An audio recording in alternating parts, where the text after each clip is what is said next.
Hello class 8, this is your chemistry class and today's class we are going to discuss about balanced equations.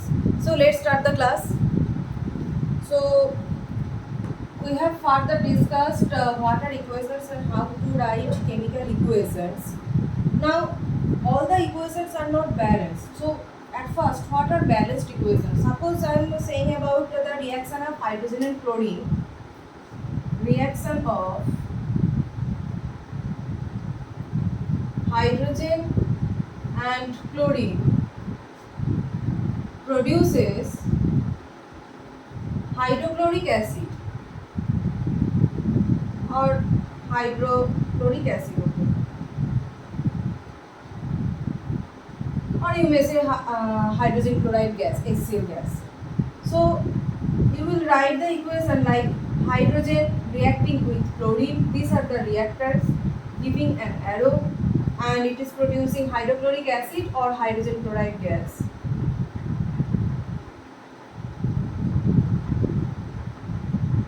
Chloride gas. So HCl.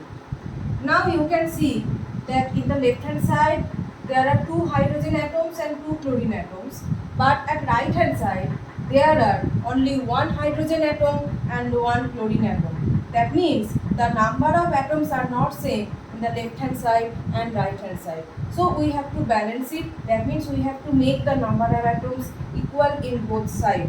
That means if you just add 2 before HCl, the number of atoms left hand side and right hand side, and that will be equal. So this form of equation, that is just you are representing the equation without seeing the number of atoms are same or not, that equation is known as skeletal equation.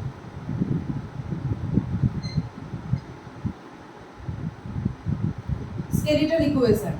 And when you are trying to make equal the number of atoms at left hand side and right hand side, that thing is known as, that is hydrogen plus chlorine producing 2 HCl.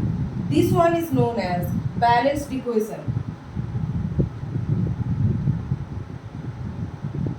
Balanced equation.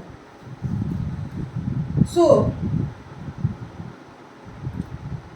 why we are trying to make the number of atoms in both sides equal, that is what is the need for balancing a chemical equation.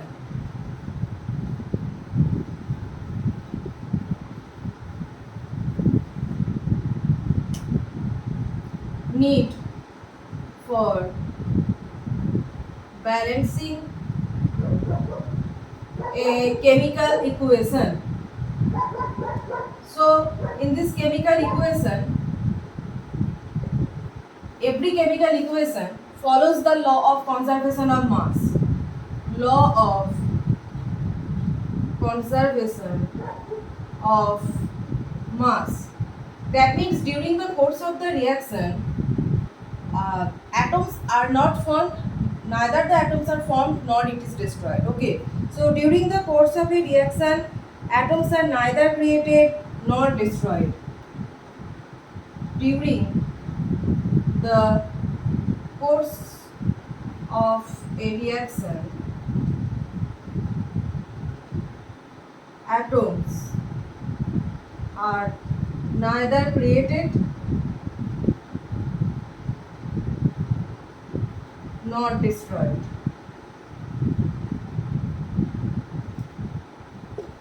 During the course of a reaction, atoms are neither created nor destroyed. This is the thing. And if you are writing that the skeletal form, that is hydrogen and chlorine producing hydrochloric acid, so here is one hydrogen less and one chlorine less in the product side. That means one hydrogen has been destroyed and one chlorine atom has been destroyed. But that thing is not true. Okay, that thing is not true, that atoms neither be created nor be destroyed during the course of a reaction. That is law of conservation of mass follows that mass in the left hand side and the mass in the right hand side must be equal. Even after the course, even after every chemical reaction, the mass should not change. That is the thing. So that's why we need to balance a chemical equation, so that we are trying to show that every chemical equation follows the law of conservation of mass. So what is the significance of a balanced chemical equation?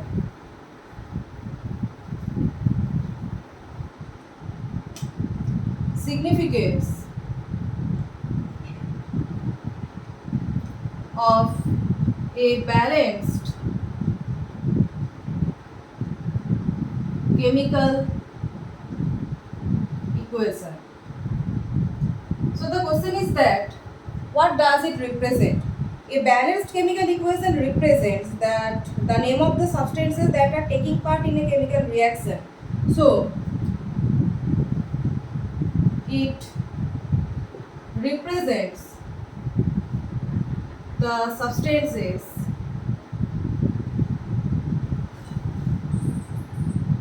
that take part in a chemical reaction. So formation of hydrochloric acid or hydrogen chloride gas means the reagents hydrogen and chlorine take part in a chemical reaction. Okay, and what products are obtained? As usual. Okay, it represents the substances that take part in a chemical reaction, and what are the products obtained? Products obtained. Okay.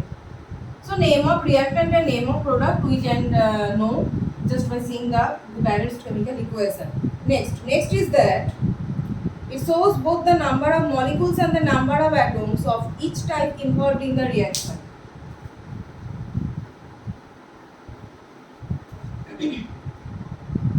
That is, it represents number of atoms and number of molecules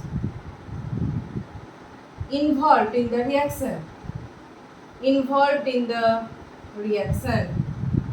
So here also you can think about hydrogen reaction of hydrogen and chlorine.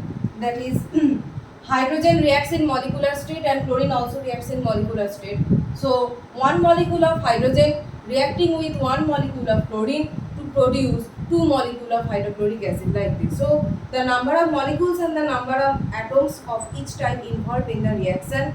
And last thing is that it enables us to calculate the amount of reactants and products involved. That is the mass we can calculate. Mass of reactants and product we can calculate. So the third thing is that helps us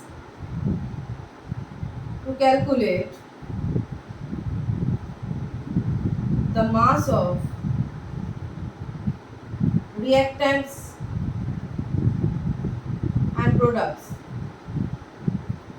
So this third point actually represents the law of conservation of mass, because if we write the reaction like reaction of hydrogen and chlorine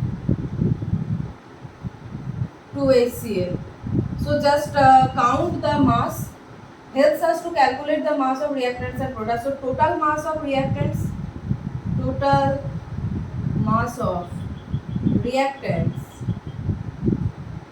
mass of 2 hydrogen atom is 2, and mass of 2 chlorine atom mass, 1 chlorine atom mass is 35.5, 17 chlorine 35.5. So mass of 2 chlorine means 2 into 35.5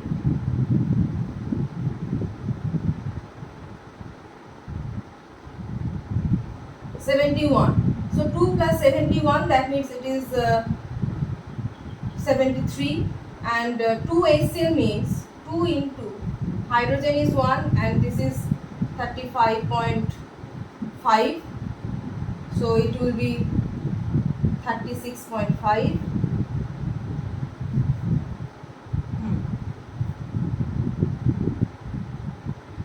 Okay, 73. So yes, 2 into 36.5. So 35.5 plus 1, it is 36.5 into multiplied by 2, and it is 73. So you can see that left hand side and right hand side the mass is equal. The total mass of the reactant is equal to total mass of the product, and that represents the law of conservation of mass. That means that is the utility of balanced equation, that it follows the law of conservation of mass. So how to balance different chemical equations we will discuss in the next class.